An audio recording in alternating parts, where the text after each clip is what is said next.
subscribe. Hi everybody and welcome. My name's Alison, the online piano and the online violin tutor. Today is another kind of video on vibrato. I have already done a video on vibrato explaining how to do it quite in depth. I'll put a link to it coming up somewhere now for you to have a look at. I would suggest that you have a look at that video too, because it will definitely give you the basics of that. And even though I'm going to go through how to do vibrato as well, what I thought would be a really useful concept to do is actually to just show you really close up in front of the camera how I do vibrato from various different angles, so a lot of you can see, especially those of you who are kind of self-teaching from home or trying to teach yourself vibrato and looking on YouTube for inspiration and how to do it and everything. So I thought I would do some slow motion clips as well of me doing vibrato from various different angles, so that you can actually see really up close and personal how it is actually supposed to be. A lot of you have put comments underneath my videos saying that you can't quite see my fingers, or how is it done, etc, etc. So as well as explaining how to do that, I'm going to do some really nice close-ups as well today, and some slow motion when I come to edit the video as well. So you all know what vibrato is.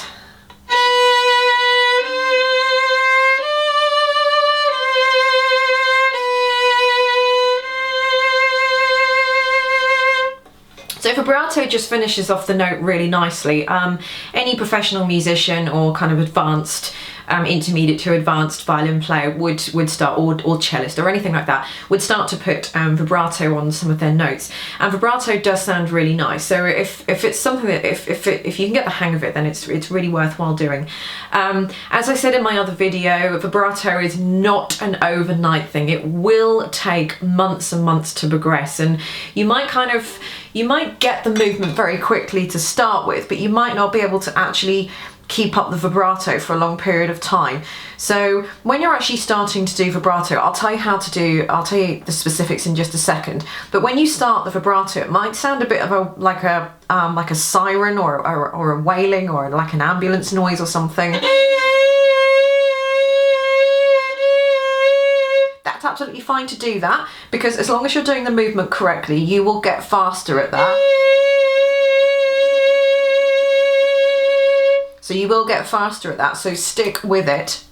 Plus, you might get the faster movement, but you might only be able to do it in kind of stops and starts. So,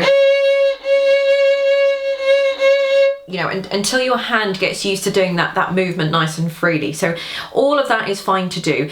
Vibrato will take quite a few months before it actually clicks, drops into place, it's no problem, and it becomes second nature to you. So it will take a long time to do that. It took me several months to be able to do that, and I mean to be able to do it properly. Some of you might be able to do it very quickly, but you know, you'll know when something just clicks into place. So it will take quite a while to do that, but you must stick with doing vibrato. You can't just, the 2 days in, you're not getting the hang of it and you can't do it and everything, so you'll just give up.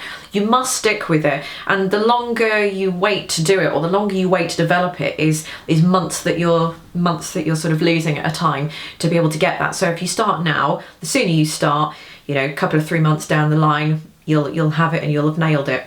You've also got to use the vibrato in everything that you do, to practice it, to make sure that you do it. So at any opportunity you get in your music, put in that vibrato and start doing it. It might sound awful, but that's absolutely fine. Stick with it. It's a work in progress, isn't it? So it doesn't matter. It's just someone who's in the middle of mastering part of the skill that you have to learn on the violin.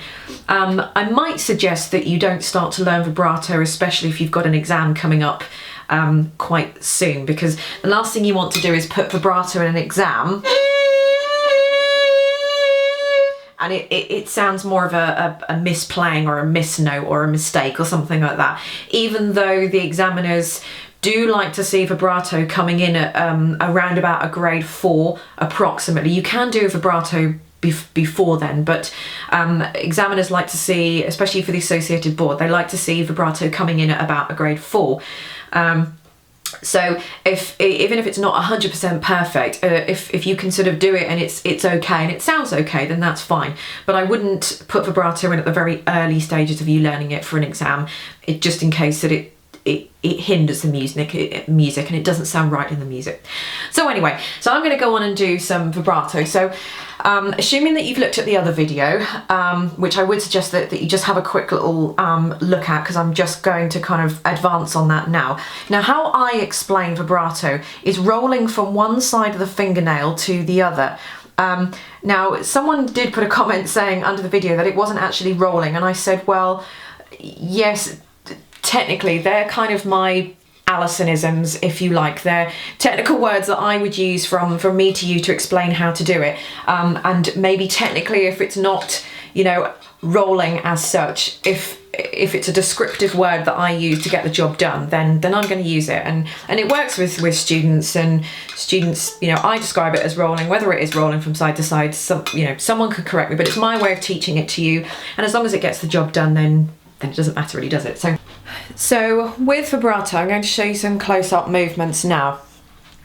So when I say rolling, I mean you're just rolling from sort of one side of the fingernail to the other. So can you sort of see that I'm rolling from that edge of the fingernail to the other edge of my fingernail? So really I'm rolling from one edge of my fingernail to the other edge of my fingernail. So I'm sorry, it's just a bit awkward. I'm having to tilt the violin here. So I'm rolling from side to side, and as I'm doing that, the rest of the hand is moving with it. What I should say is that important that you need to hold the violin with the pad of your thumb.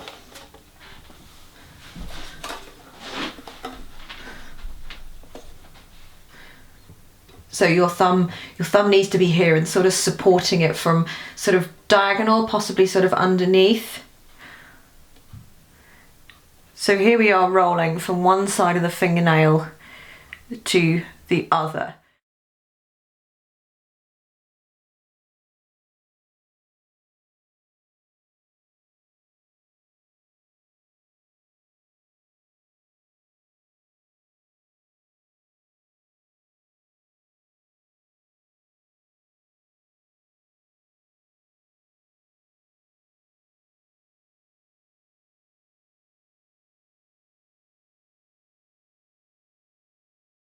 So what I'm doing is just concentrating on the actual finger here. That's what I'm doing first. And then the rest of the hand is just doing whatever it needs to do to allow me to move my finger from side to side. So it's almost just rolling from one side of the fingernail.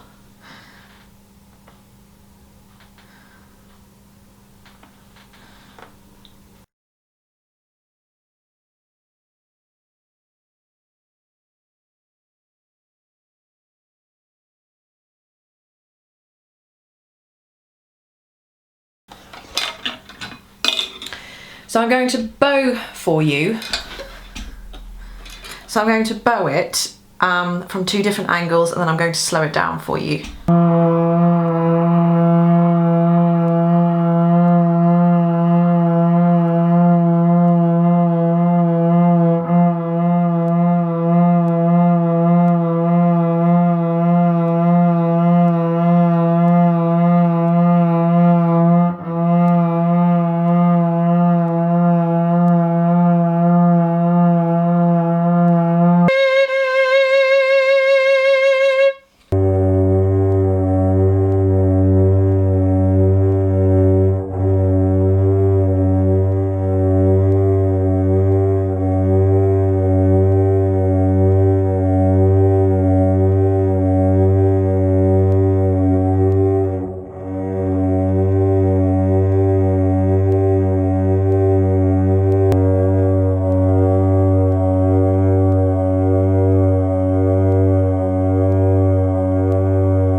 explains a little bit about vibrato for you. So but vibratos, there isn't really an awful lot to explain really in vibrato, just that you just are actually rolling from one side of the fingernail to the other. Try and keep the hand and the wrist and all the other fingers nice and free, and just concentrate literally right at the tip of the finger, just rolling from one edge of the fingernail to literally the other edge of the fingernail. You need to have short fingernails for this as well, otherwise it isn't going to work.